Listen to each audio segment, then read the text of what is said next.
General examination कुछ points बताए गए हैं जो हम आगे पढ़ेंगे। सबसे पहले आता है built, body proportion, nutrition, decubitus, clubbing, cyanosis. Decubitus के आगे लिखना पोजीशन ऑफ पेशेंट। डेक्यूबिटस के आगे पोजीशन ऑफ पेशेंट।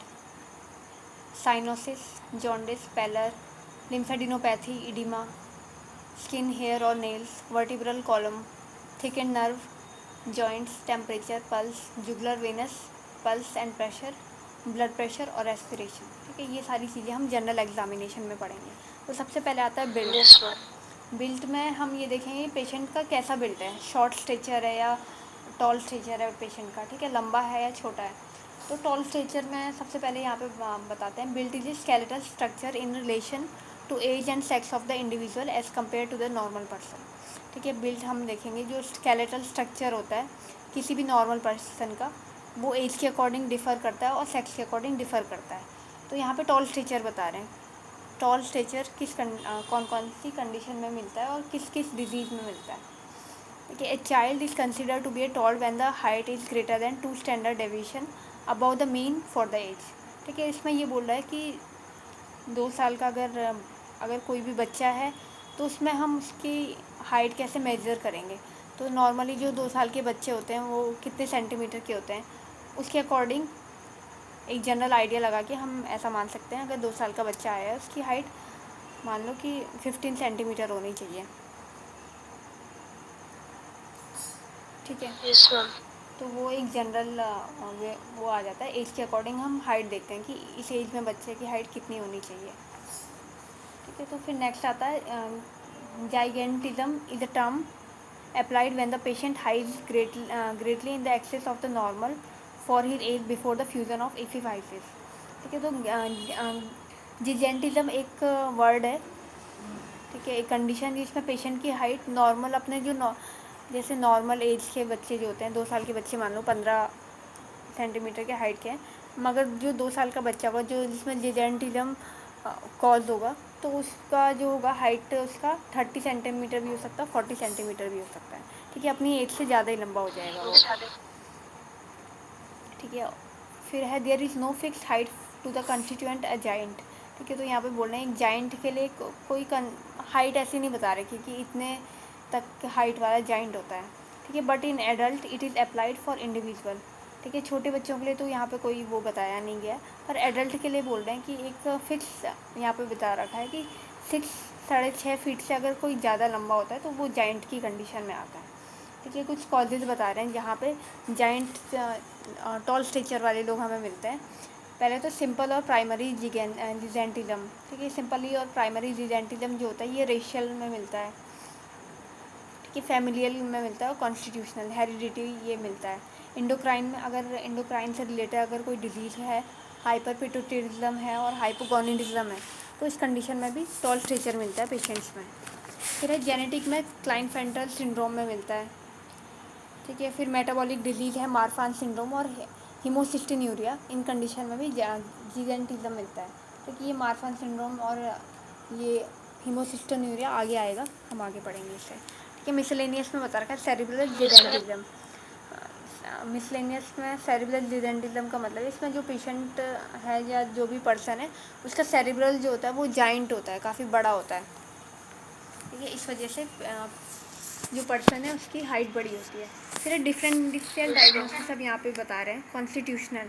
ठीक है, जो कि हेरिडिटी में आता है, जेनेटिक में आता है। Usually in constitutional tall stature the parents are also tall. ठीक है, तो कॉन्स्टिट्यूशनल में यही बता रहे हैं कि अगर फैमिली में अगर कोई टॉल होगा तो उसके अकॉर्डिंग बच्चा भी लंबा ही होगा। In all children whose parent or grandparents are tall, a suspicion of a pathological disorder must be raised। ठीक है, जिसके ग्रैंड पेरेंट्स सभी टॉल हैं तो वहाँ पे ऑब्वियसली है कि बच्चा भी टॉल ही होगा। ठीक है, ये कोई पैथोलॉजिकल कंडीशन भी हो सकती है। The child is otherwise normal. ठीक है, और चाइल्ड अदरवाइज नॉर्मल होगा। In boys usually no treatment is required. तो ये बता रहे हैं कि मेल्स की कंडीशन में अगर मेल टॉल भी होते हैं तो कोई ट्रीटमेंट रिक्वायर नहीं होता है, पर in girls long term estrogen could be use to suppress further growth. ठीक है, अगर एस्ट्रोजन ज़्यादा मात्रा में अगर फीमेल्स में होगा तो इससे उनकी ग्रोथ पे असर होता है, ठीक है, ग्रोथ उनकी कम हो जाती है, पर मेल की कंडीशन में ऐसा कुछ बताया नहीं गया। It could be suppressed further growth. However, because of its side effect, usually it is avoided unless the predict adult height is more than 183. ठीक है, तो यहाँ पे कुछ हाइट बता रहे हैं, एडल्ट हाइट 183 सेंटीमीटर तक की मानी गई है। फिर है जिजेंटिज्म, एक्रोमेगाली और हाइपर पिट्यूटरिज्म। ठीक है, जिजेंटिज्म एक्रोमेगाली में यही होता है, जो पेशेंट होता है, वो पर्सन होता है, वो काफ़ी लंबा होता है, ठीक है, उसकी हाइट लंबी होती है, हाथ पैर एकदम बहुत लंबे लंबे होते हैं। ठीक है, ये हाइपर पिट्यूटरिज्म की वजह से भी हो जाता है, पिट्यूटरी ग्लैंड का हाइपर फंक्शन हो जाने की वजह से, ठीक है, वहाँ से ज़्यादा हार्मोन रिलीज होते हैं, इस वजह से जिजेंटिज्म मिलता है। इन जिजेंटिज्म डॉक्टर अमनुल्ला, आप चैप्टर नंबर 2 पे आना, जनरल एग्जामिनेशन हम पढ़ रहे हैं। Okay ma'am. कि जनरल एग्जामिनेशन में यहाँ पे हमने अभी स्टार्ट ही किया है, यहाँ पे बिल्ट पे आ रहा है। हम सबसे पहले बिल्ट के बारे में पढ़ते हैं कि कोई भी पर्सन अगर हमारे पास आता है तो हम उसका बिल्ट देखेंगे कि वो लंबा है या छोटा है, ठीक है, टॉल स्ट्रेचर है या शॉर्ट स्ट्रेचर है। तो टॉल स्ट्रेचर में ही हमने चीज़ें पढ़ी कि कुछ बच्चे ऐसे होते हैं जो तो नॉर्मल एज के अकॉर्डिंग अपनी उनकी हाइट ठीक होती है, पर कुछ ऐसे बच्चे भी होते हैं जो एज के हिसाब से बहुत जल्दी लंबे ग्रो कर जाते हैं, ठीक है। और यहाँ पे नॉर्मल हाइट बता रखी है इंडिविजुअल्स में 6.5 फीट से जो लंबा होता है तो वो जाइंट की कंडीशन या टॉल स्ट्रेचर की कंडीशन में आता है। फिर यहाँ पे कुछ कॉजेज़ भी हमने देखे जिसकी वजह से टॉल स्ट्रेचर होता है, ठीक है, कुछ हेरिडिटी की वजह से भी होता है, इंडोक्राइन की अगर कोई डिजीज़ है, हाइपर पिट्यूटरिज्म है, हाइपोगोनाडिज्म है, इसकी वजह से भी टॉल स्ट्रेचर होता है, ठीक है। जेनेटिक में क्लाइनफेल्टर सिंड्रोम की वजह से भी होता है। फिर मेटाबॉलिक में मार्फान सिंड्रोम और हीमोसिस्टोन्यूरिया एक कंडीशन है, इसमें भी टॉल हाइट मिलती है, ठीक है। फिर कॉन्स्टिट्यूशनल में यही बता रहे हैं कि अगर ग्रैंड पेरेंट्स जो लंबे होते हैं तो उनकी वजह से बच्चा भी लंबा होता है, ठीक है। फिर नेक्स्ट है जिजेंटिज्म, यहीं पे हम पढ़ रहे थे अभी। जिजेंटिज्म जो है एक्रोमेगाली और हाइपर पिट्यूटरिज्म, ठीक है। एक्रोमेगाली एक कंडीशन होती है जिसमें जो पर्सन होता है उसकी हाइट भी लंबी होती है और हाथ पैर भी काफ़ी लंबे होते हैं, ठीक है, हाइपर पिट्यूटरिज्म की कंडीशन में ही मिलता है। फिर है in gigantism the parents is very tall but with the normal body proportion, ठीक है। तो जिजेंटिज्म की कंडीशन में बता रहे हैं, जो पेशेंट होता है, ठीक है, जिजेंटिज्म का जो पेशेंट होता है वो काफ़ी लंबा होता है पर उसके जो बॉडी प्रोपोर्शन होते हैं वो एकदम नॉर्मल होते हैं। However the features are coarse and increase heel pad thickness, ठीक है। तो इसमें फीचर्स में बता रहे हैं जो जाइंट टाइप के लोग होते हैं उनकी हील पैड की थिकनेस ज़्यादा होती है, ठीक है, जो हील है हमारी, ठीक है, जो एड़ी होती है, एड़ी में जो फैट का डिपोजिशन होता है ना वो काफ़ी ज़्यादा मिलता है जिजेंटिज्म के वाले पेशेंट्स में। There may be evidence of raised intracranial tension and bitemporal hemianopia, ठीक है। इसमें इंट्राक्रेनियल जो प्रेशर होता है ना वो भी बढ़ा हुआ रहता है जिजेंटिज्म के केस में, ठीक है। ये बाईटेम्पोरल एनोपिया आप लोग पढ़ लीजिएगा एक बार, ठीक है, इसे कल डिस्कस करेंगे हम। फिर पिट्यूटरी ट्यूमर नीड सर्जरी, अगर पिट्यूटरी ट्यूमर अगर कहीं हो तो इस कंडीशन में सर्जरी हो जाएगी पेशेंट में, ठीक है। फिर है सेरिब्रल जिजेंटिज्म, ठीक है। सेरिब्रल जिजेंटिज्म का मतलब है कि जो पेशेंट होते हैं ना, ये यूजुअली बच्चों में देखा जाता है कि इसमें बच्चों के जो सर होते हैं ना वो काफ़ी बड़ा होता है, सेरिब्रल उनका बहुत बड़ा होता है, ठीक है, इसको सोटोज सिंड्रोम भी बोलते हैं। Children with cerebral gigantism have a large elongated head, उनका हेड जो होता है काफ़ी बड़ा होता है। मैं फ़ोटो भेजती हूँ व्हाट्सएप पे, चेक करना आप लोग।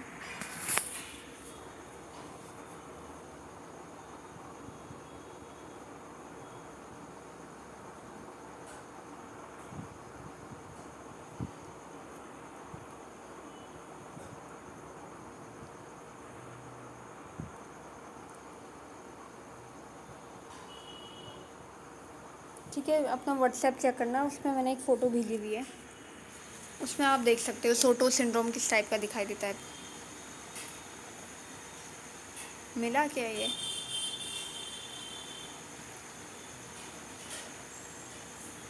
मैम मिल गया।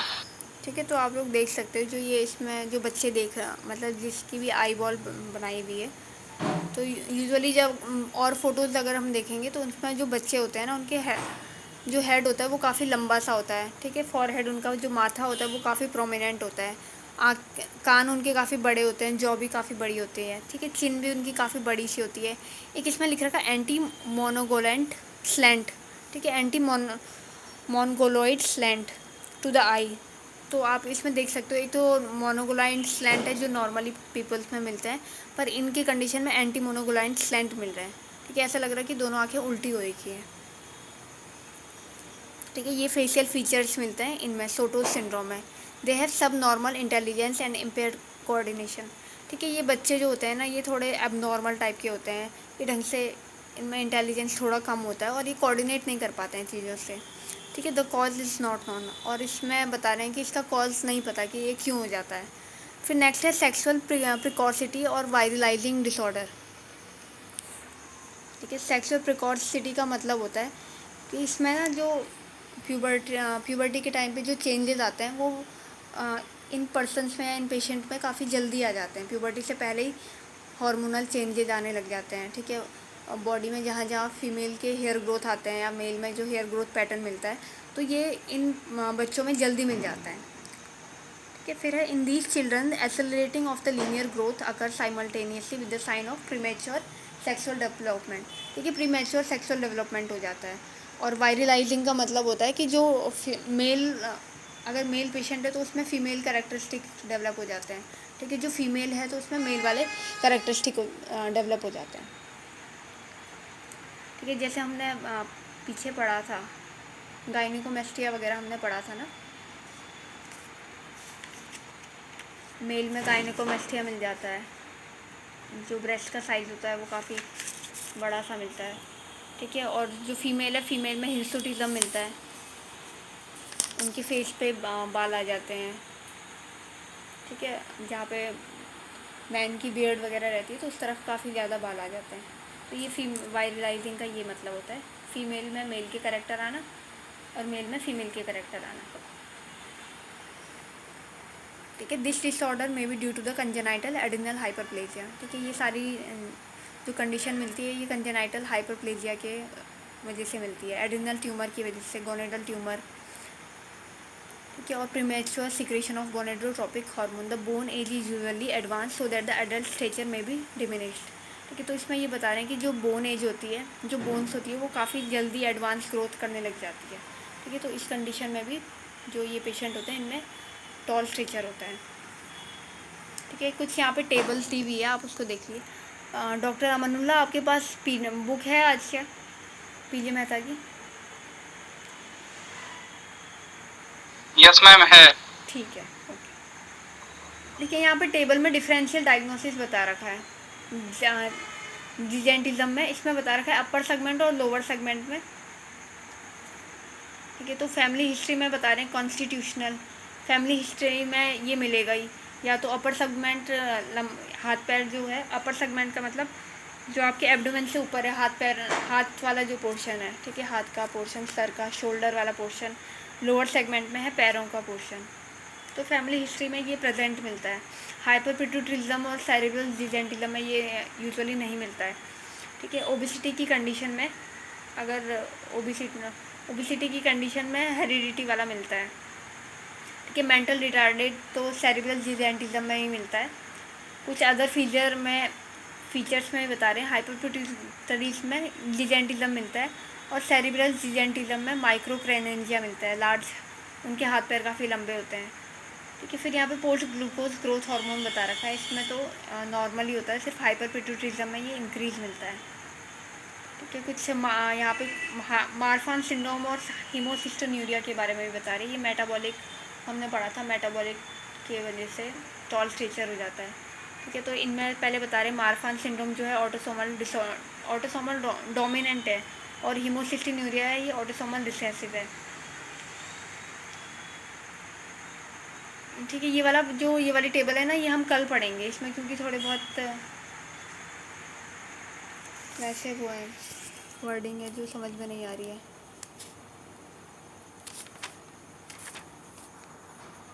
ठीक है। चलो कोई नहीं, इसको हम अभी पढ़ ही लेते हैं, ठीक है। इनहेरिटेंस में तो यही है, ऑटोसोमल डोमिनेंट और ऑटोसोमल रिसेसिव। फिर नेक्स्ट है एक्टोपिया लेंटिस, अपवर्ड डिसलोकेशन और downward dislocation. High arch palate, ठीक है, मारफान सिंड्रोम में तो जो पैलेट होगा वो हाई आर्च होगा, पर हीमोसिस्टोन्यूरिया में एब्सेंट मिलेगा ये। लूज जॉइंटनेस, मारफान सिंड्रोम में जो जॉइंट्स होंगे वो एकदम लूज होंगे, हीमोसिस्टोन्यूरिया में ये चीज़ एब्सेंट मिलेगी। फिर है एराकाइनोडेक्टाइलिंग, ठीक है, एराकाइनोडेक्टाइलिंग का मतलब है जो हाथ की फिंगर्स होती है ना वो काफ़ी बड़ी बड़ी मिलती है, ये मारफान सिंड्रोम में मिलता है, हीमोसिस्टोन्यूरिया में ये नहीं मिलता है। मेंटल रिटार्ड होते हैं ये हीमोसिस्टोन्यूरिया वाले, मारफान में एब्सेंट बता रखा है। वेस्कुलर डिजीज़ में एओर्टिक और थ्रोम्बोटिक मिलता है, ठीक है, एओर्टिक मारफान में और हीमोसिस्टोन्यूरिया में थ्रोम्बोटिक। फिर है यूरिन बेनेडिक्ट टेस्ट एक होता है, ये मारफान सिंड्रोम में नॉर्मल मिलता है और हीमोसिस्टोन्यूरिया में पॉजिटिव मिलता है, ठीक है। फिर है साइनाइड नाइट्रोग्लिसराइड टेस्ट, ये मारफान में एब्सेंट है और हीमोसिस्टोन्यूरिया में सिस्टीन और हीमोसिस्टीन प्रेजेंट है। फिर लीवर बायोप्सी में मारफान में तो नॉर्मल आएगा, पर हीमोसिस्टोन्यूरिया में लो एक्टिविटी ऑफ सिस्थाइनिन सिंथेसेस बता रखा है, ठीक है। तो मारफान सिंड्रोम के बारे में ये बता रहे हैं। ये the patient are tall with long limbs, ठीक है, जो पेशेंट होता है वो काफ़ी लंबा होता है, उसके हाथ काफ़ी लंबे होते हैं। नैरो हैंड, ठीक है, हाथ थोड़े पतले से होते हैं। लॉन्ग सिलेंडर फिंगर, ठीक है, जो फिंगर होती है वो काफ़ी लंबी होती है और सिलेंडर की तरह होती है, गोल सी, ठीक है। हाइपर एक्सटेंसिव जॉइंट्स, जो जॉइंट्स होते हैं वो ज़्यादा एक्सटेंसिबल होते हैं, ठीक है। डिसलोकेशन ऑफ द लेंस, ठीक है, जो आई लेंस है उसमें आई डिसलोकेशन हो जाता है। हाई आर्च पैलेट बता रखा है। काइफोस्कोलियोसिस बता रखा है। और डॉक्टर अमानुल्लाह का काइफोस्कोलियोसिस का मतलब पता है आपको?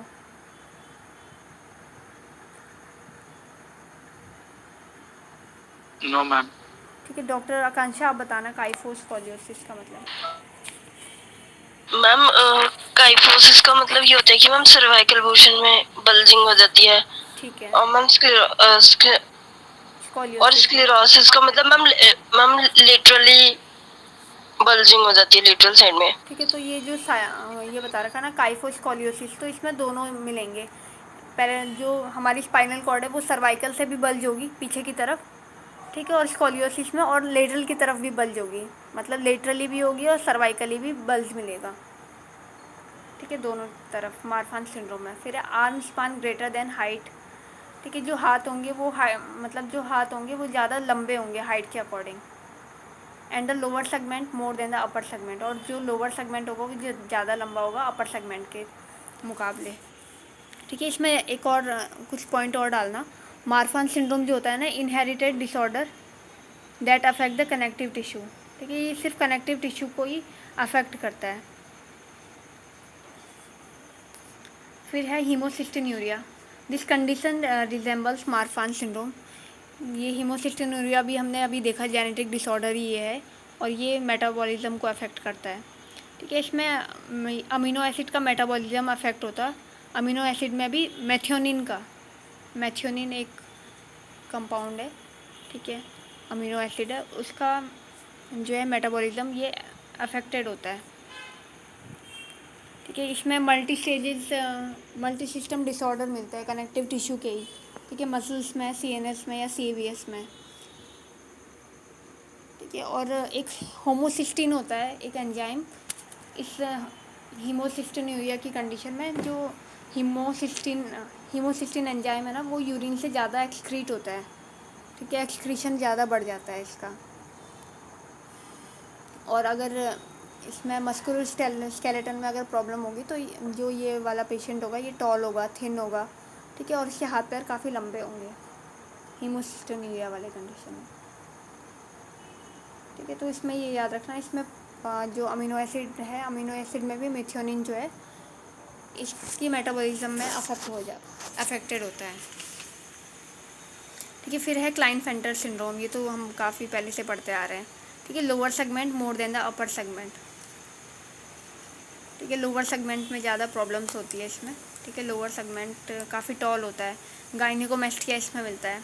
स्मॉल फॉर्म टेस्ट एजूस्पर्मिया भी इसमें मिलता है, इसको स्टार लगाना एजूस्पर्मिया को, ये क्वेश्चन पूछ लेते हैं कभी कभी, क्लाइनफेल्टर सिंड्रोम में कौन सा स्पर्मिया मिलता है, ठीक है। और एक इसमें ये वाला भी इम्पोर्टेंट है, इसमें बार बॉडी प्रेजेंट मिलती है और 47XXY मिलता है इसमें, ये 47XXY को भी स्टार लगाना और बार बॉडी को भी डब्बे में डालना है और स्टार लगाना, क्योंकि इसका क्वेश्चन भी पूछते हैं AIA PGT में या आगे MO के एग्ज़ाम आते हैं उन सब में ये क्वेश्चन आते ही हैं, ये कॉमनली क्वेश्चन पूछे जाते हैं। तो इनको जो कॉमन क्वेश्चन होते हैं ना वो तो आपको आने ही चाहिए। ठीक है, ये जो क्लाइनफेल्टर सिंड्रोम वाले होते हैं ये मेंटली रिटार्ड भी होते हैं किसी किसी कंडीशन में। ठीक है, एसोसिएटेड विथ मंगोलिज्म और ल्यूकेमिया भी इनमें मिलता है। क्रोनिक पल्मोनरी डिजीज़ भी इनमें कॉमनली मिलता है, डायबिटीज़ मिलता है और वेरिकोज वेन मिलता है। ठीक है, अब आप आना कॉमा पे, कॉमा पढ़ेंगे। अब कॉमा बचा हुआ था ना आधा।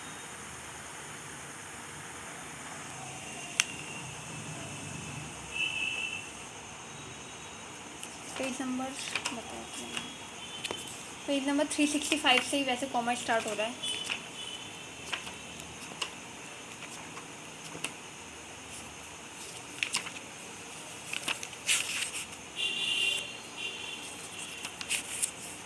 ओपन कर दिया हो तो बता देना मुझे। 370 पे थे हम कल। मैम खोल लिया। ठीक है, डॉक्टर अमनुल्ला आपको मिल गया है? यस मैम, मैं निकाल रहा हूँ। मेरे में थोड़ा सा पेजिंग का इशू है, मेरा ठीक है। लेटेस्ट वर्जन नहीं। हाँ हाँ, आप देख लीजिए। बस आ गया मैम। ठीक है, तो यहाँ पे हम ना बावल में पढ़ रहे थे, कल हमने बाकी चीज़ पढ़ ली थी। ठीक है, ग्लासगो कॉमा स्केल वगैरह देख लिया था, मोटर रिस्पॉन्स वगैरह देख लिया था।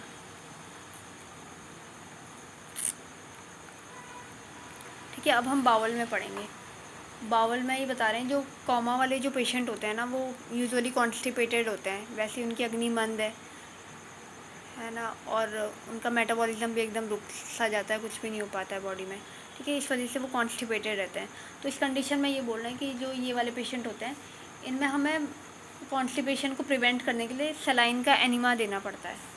ठीक है, नॉर्मल सलाइन का भी NS का भी दे सकते हैं और पानी का भी दे सकते हैं, गर्म पानी से भी एनिमा दे सकते हैं। ठीक है, जिसे हम आयुर्वेद में बस्ती कहते हैं। ठीक है, तो ये अल्टरनेट डेज पे देने के लिए बोला हुआ है इन्होंने।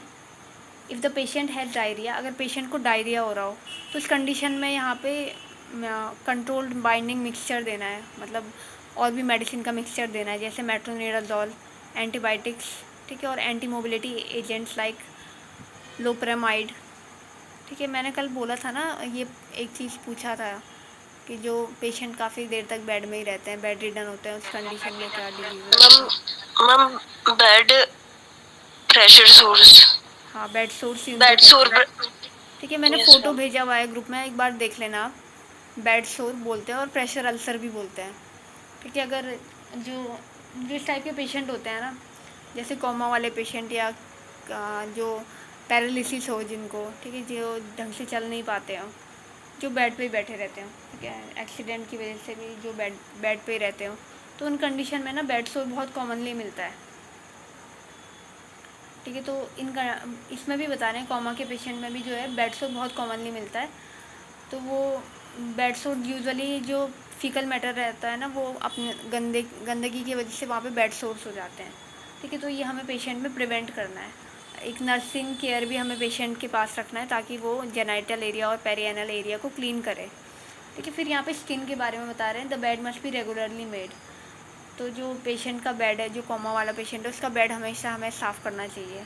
ठीक है, बेड शीट हमेशा ड्राई रखनी चाहिए और ये ध्यान देना चाहिए कि पेशेंट ना बेड वेट ना कर पाए। ठीक है, तो अगर वो बेड वेट कर लेगा तो इससे प्रेशर शोर वहाँ पे फॉर्म हो जाएंगे, डेवलप हो जाएंगे। ठीक है, तो ये चीज़ हमें प्रिवेंट करनी है। अब जैसे कोमा का पेशेंट आप लोग ना सोच नहीं पा रहे होंगे, तो आप लोग यही सोचना कि जैसे मूवीज़ में दिखाते हैं ना, ज़्यादातर मैंने तो मूवीज़ में ही देखे हैं कि कोमा वाले पेशेंट हैं, बेड में लेटे हुए हैं काफ़ी टाइम से, कुछ वो नहीं कर रहे हैं। ठीक है, ऐसे लाइव मैंने नहीं देखा है अभी कोमा का पेशेंट, अपनी इंटर्नशिप के टाइम पे भी नहीं देखा था। ठीक है, तो कभी आप देखो तो फिर आप ये चीज़ पढ़ लेना एक बार कि कैसा कैसा करते हैं या क्या चीज़ करते हैं। ठीक है, क्योंकि बहुत अब आप लोग डॉक्टर हो तो आपसे पूछेंगे, अगर किसी घर में ऐसी कंडीशन होगी तो वो आपसे पूछेंगे हमें क्या क्या करना चाहिए, अब पेशेंट को कैसे कैसे देखना चाहिए, तो आप लोग बता सकते हैं उनको। ठीक है, अल्टरनेट डेज पे हमें चेंज करना है। और जो पेशेंट का पोजीशन होता है ना, इसमें लिखा है to prevent this the patient must be regularly turn and kept on each alternate and sometime prone. ठीक है। तो या तो पेशेंट को कभी हमें टेढ़े लेटाना है, ठीक है, कभी सीधे लेटाना है, कभी उसको पेट के बल लेटाना है, ताकि उसकी पोजीशन चेंज होते रहे और बेड सोर ना बने, ठीक है, प्रेशर अल्सर्स ना बने। Special care must be taken to the pressure point, ठीक है। जो प्रेशर पॉइंट होते हैं ना, जैसे बैक वाला एरिया है, ठीक है, पैरों के पास वाला एरिया है, बटक्स वाला एरिया है, तो इन यहाँ पे ना प्रेशर शॉट जो होते हैं बहुत कॉमनली मिलते हैं। तो हमें ये चीज़ थोड़ा स्पेशली ध्यान देना है, उनको प्रेशर पॉइंट पे ज़्यादा प्रेशर ना लगे, ठीक है। और अगर पेशेंट जो है उसको अल्कोहल से, स्पिरिट से वहाँ पे क्लीन करते रहना है उसकी स्किन को, ठीक है, या तो पाउडर वगैरह का भी यूज़ करना है, ठीक है। तो इसके अलावा बोलना है कि अगर इतना सब करने के बावजूद भी अगर कभी पेशेंट में अल्सर हो जाते हैं तो इस कंडीशन में हम हाइड्रोजन पेरोक्साइड का यूज़ करेंगे, ठीक है। डॉक्टर कांचा, आपने इंटर्नशिप में शायद किया भी होगा हाइड्रोजन यस मैम, पेरोक्साइड का यूज़, यस मैम, हाँ करा है मैम, H2O2 का हाइड्रोजन पेरोक्साइड। ठीक और है। मैम NS से भी करते हैं सर थोड़ा। यूजुअली जो यस अल्सर वाला मैम, होता है उसमें एनएस से ही वो करते हैं, ठीक है। जो यस मैम, हाँ अल्सर्स वॉश वगैरह के रहते लिए, हैं उनको बेटाडीन से वॉश बोले के लिए भी सर। एनएस से ही करते हैं।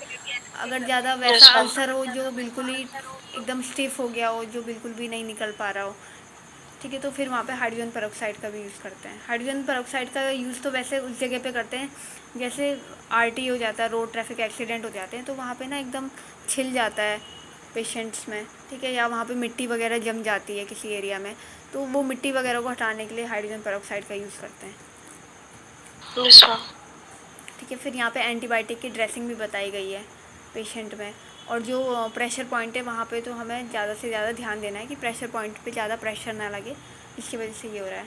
फिर आइज़ वाला पार्ट बता रहे हैं, ठीक है। जो कोमा वाले पेशेंट होते हैं ना, उनकी आँखें हमेशा खुली रहती है, तो इस वजह से उनको केरेटाइटिस हो जाता है, ठीक है, कॉर्निया का इन्फेक्शन। केरेटाइटिस में आप लोग लिख सकते हो ऊपर ऊपर जगह खाली है, इन्फ्लेमेशन ऑफ द कॉर्निया,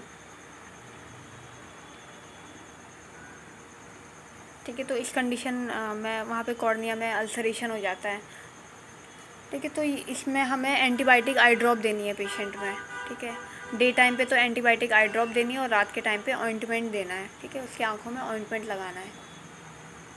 और उसके अलावा यहाँ पे बता रहे हैं पैडेड जो वो होते हैं, ठीक है, आंखों की जो पट्टी सी होती है ना, जब सोते वक्त लगा देते हैं, तो वो भी हम पेशेंट में लगा सकते हैं या बैंडेज वगैरह रख सकते हैं, ठीक है, ताकि जो कोमा वाले पेशेंट हैं उनमें अल्सरेशन ना हो। फिर if the I remain close the chance of exposure केरेटाइटिस is not present, ठीक है, अगर आंखें बंद होगी तो केरेटाइटिस नहीं होता है। डॉक्टर अमानुल्लाह, ये मुझे ये बताना, नॉर्मल पेशेंट में केरेटाइटिस क्यों नहीं होता होगा, जैसे हम लोग हैं हमारे में क्यों नहीं होता है ये कॉर्निया में अल्सर क्यों नहीं बन पाता है? कुछ भी बता दो आप, जो भी आपको। मैम बता रहा था इसलिए नहीं होता होगा। क्या किस लिए नहीं होता है? मैम जैसे आई का मूवमेंट होता रहता है प्रॉपरली, तो इसलिए नहीं होता होगा ठीक है, कोमा हाँ वाले पेशेंट में।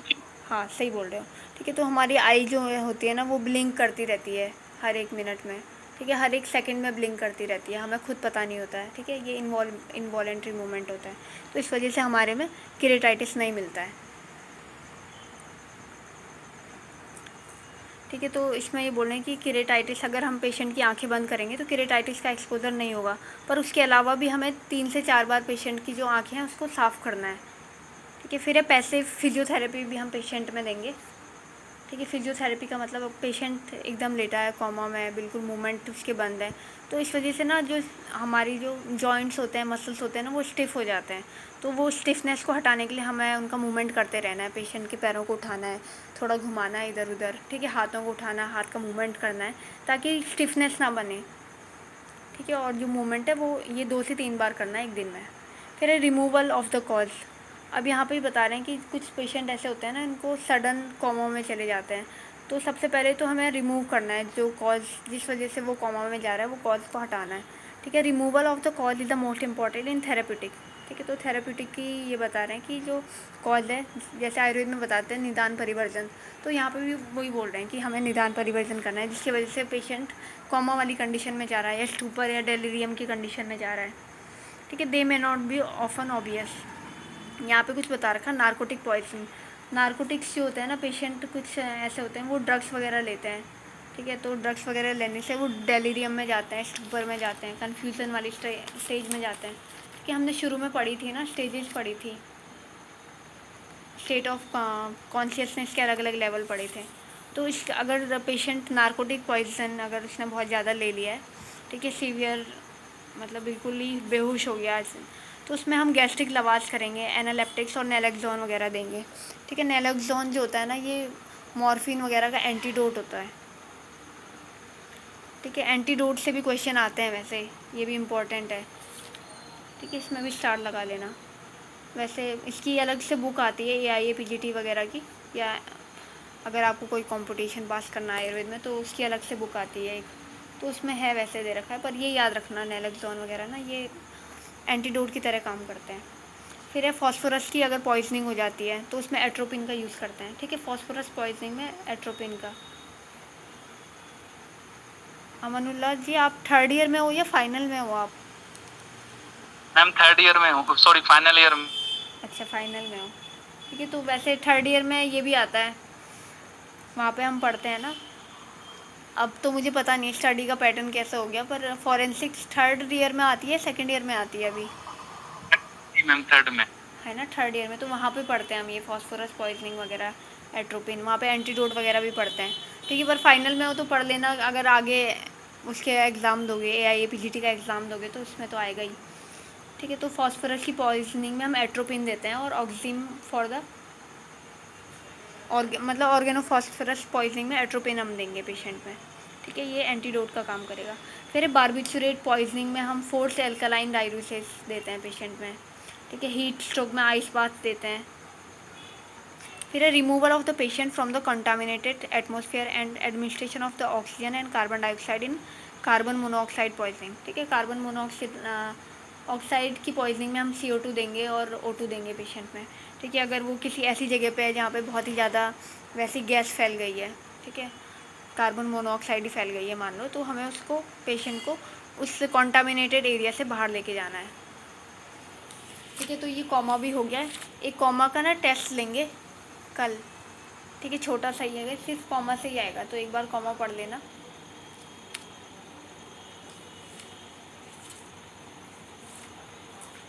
ठीक है। और अभी आना आप, एक इंस्ट्रूमेंट पढ़ेंगे हम,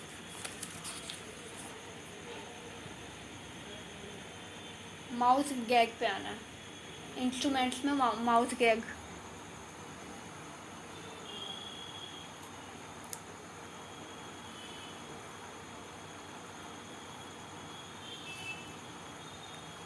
ठीक है। 12th नंबर का होगा ये, इंस्ट्रूमेंट में माउथ गैग पे आना।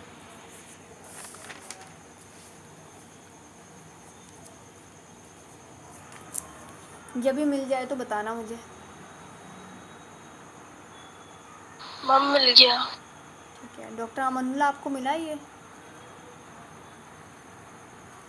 No ma'am. ये इंस्ट्रूमेंट में पेज नंबर है 462, 461। डॉक्टर कांशा, आपके इसमें पेज नंबर कितना है? मैम 471। हाँ, तो शायद डॉक्टर अमनुल्लाह आपके इसमें भी 471 पे ही मिलेगा, आप एक बार चेक करना। इंस्ट्रूमेंट वाला देख सकते हो आप इंडेक्स में, शुरुआत में आता है इंडेक्स। 12th नंबर पॉइंट है माउथ गैग।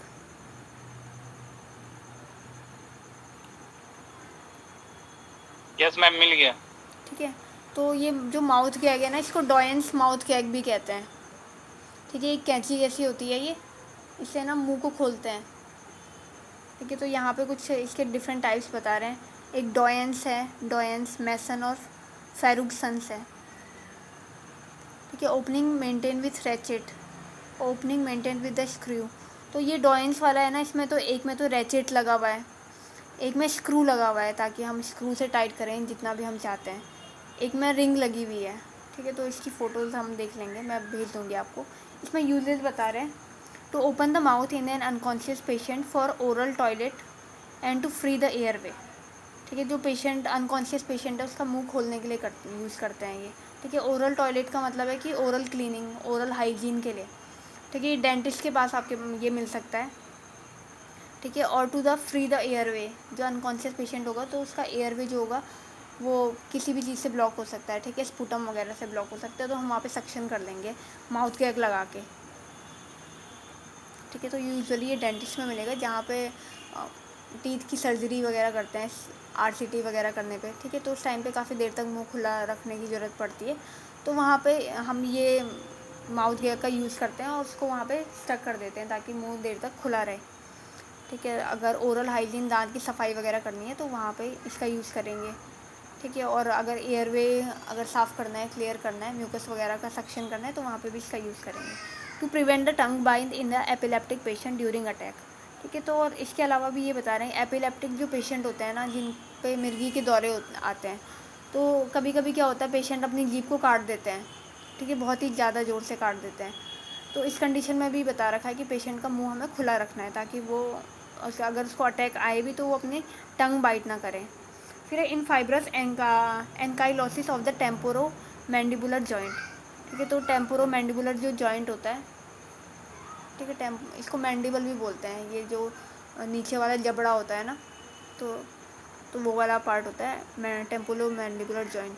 ठीक है, अगर टेम्पोरो मैंडिबुलर जॉइंट में ना फाइब्रोसिस हो जाता है, अगर वो वाला एरिया स्टिफ हो जाता है तो ना पेशेंट मुंह खोलने में उसको दिक्कत होती है, तो इस वजह से इसका यूज़ करते हैं ताकि पेशेंट अपना मुंह खोल सके।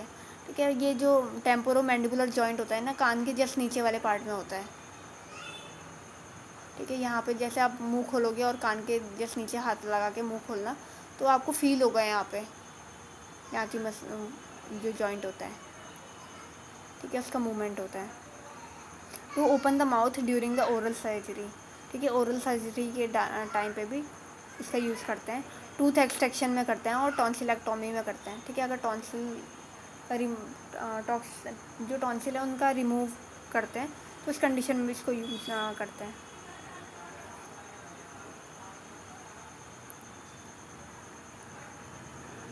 एक ना एक्टोमी होता है और एक सिर्फ टॉमी होता है, तो इन दोनों वर्ड में ना एक बार मुझे बता देना कि क्या डिफरेंस है।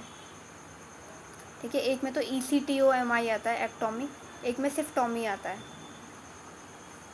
ठीक है, तो ये मुझे देख के बता देना कल कि इसका क्या मतलब है। ठीक है, तो ये माउथ गैग तो इतना ही है। नेक्स्ट देखना टंग डिप्रेशर। टंग डिप्रेशर का भी बहुत कॉमनली यूज़ होता है। ठीक है, टू एग्जामिन द थ्रोट और ओरल कैविटी। ये टंग डिप्रेशर ENT वालों के पास होता है। ठीक है, जो डेंटिस्ट है उनके पास होता है, तो वो मुंह में रख के देखते हैं। ठीक है, टॉन्सिल्स वगैरह चेक करते हैं। आप लोगों ने भी ये देखा होगा अपने OPD वगैरह में। ठीक है, वरना मैं कोई वीडियो भेज दूँगी, उससे पता चल जाएगी कि किस तरीके से टंग डिप्रेशर का यूज़ करते हैं। इसमें एक ना फ़ोटो भी बनी हुई है, इसको हम ऐसे पकड़ते हैं और जो सीधा वाला पार्ट है उसको हम जीभ में रखते हैं। ठीक है, टंग को इससे डिप्रेस करते हैं, मतलब टंग को नीचे करते हैं ताकि हम पीछे टॉन्सिल देख सकें या फेरेंजियल वॉल देख सकते हैं। ठीक है, फेरेंज की जो पीछे वाली वॉल होते हैं वो देख सकें। Tonsil palatal movement posterior pharynx to examine the gag reflex. ठीक है, गैग रिफ्लेक्स चेक करने के लिए भी करते हैं। गैग रिफ्लेक्स में लिखना method to prevent swallowing foreign object. ठीक है, ये एक रिफ्लेक्स होता है, हमारे गले के पास में मिलता है। ठीक है, इसमें जो हमारा थ्रोट होता है ना वो एकदम कॉन्ट्रैक्ट कर जाता है। ठीक है, जैसे कभी खाना वगैरह जब हम खाते हैं ना तो खाना विंड पाइप में चले जाता है तो एकदम से हमें खांसी होती है, तो वही होता है गैग रिफ्लेक्स। ठीक है, ये प्रिवेंट करता है फॉरेन ऑब्जेक्ट को स्वेलो करने के लिए। To tell the spasm of the masseter muscles in suspected case of the tetanus. ठीक है, टिटनस में ही बता रहे हैं। टिटनस जो है ये भी एक टाइप का एपिलेप्टिक टाइप का ही होता है। ठीक है, जैसे मिर्गी के दौरे होते हैं ना, वैसे टिटनस की कंडीशन में भी ऐसे दौरे पड़ते हैं। तो इस कंडीशन में ना ये जो मैसेटर मसल्स होती है जिसमें हम चबाते हैं, चबाते वक्त जो मसल्स का यूज़ होता है ना, तो वहाँ पे स्पाज्म हो जाता है, वो स्टिफ हो जाती है एकदम से। तो उस कंडीशन में भी हम टंग डिप्रेसर का यूज़ करते हैं।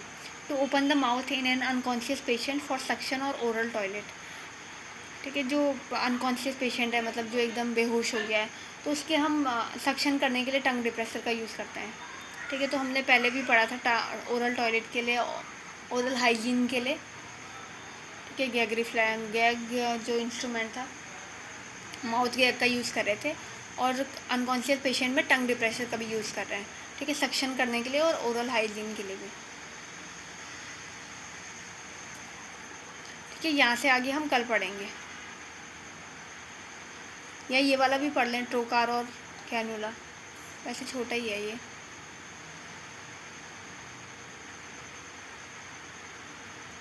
पढ़ ही लेते हैं ट्रोकार और कैनुला। ठीक है, ट्रोकार और कैन्यूला जो होता है ना, ये जो जैसे बॉडी में कहीं भी फ्लूइड भर जाता है ना, जैसे एसाइटिस की कंडीशन में टैपिंग वगैरह करने के लिए ये यूज़ होता है। ठीक है, रेस्पायरेटरी में अगर कहीं फ्लूइड भर गया तो वहाँ पे टैपिंग करने के लिए ट्रोकार और कैनुला का यूज़ करते हैं। ठीक है, to withdrawal the thick fluid from the body cavity, ascitic tapping when the thick pus is suspected. ठीक है, तो ये बोला एसाइटिक की कंडीशन में, जिसे जलोदर कहते हैं। ठीक है, जिसमें पेशेंट का पेट जो होता है ना एकदम फूल जाता है बलून की तरह, एकदम पूरी तरह से टाइट हो जाता है। ठीक है, फ़ोटो भेज दूँगी मैं आपको एसाइटिक वाले में। तो उसमें टैपिंग करने के लिए इसका यूज़ करते हैं, ट्रोकार और कैन्यूला का। It is not required routinely as the ordinary needles are adequate to aspirate pus in the amoebic abscess of the liver। ठीक है, लीवर एब्सिस की कंडीशन में अगर पस फिल हो जाता है तो उसको भी एस्पिरेट करने के लिए इसका यूज़ करते हैं। Suprapubic aspiration of the urine from the bladder. ठीक है, ब्लैडर में सुप्राप्यूबिक एस्पिरेशन करने के लिए भी इसका यूज़ करते हैं। ठीक है, आज इतना ही पढ़ेंगे, यहाँ से आगे हम कल पढ़ेंगे, परसों पढ़ेंगे। कल तो कॉमा वाला टेस्ट होगा तो कॉमा पढ़ लेना एक बार।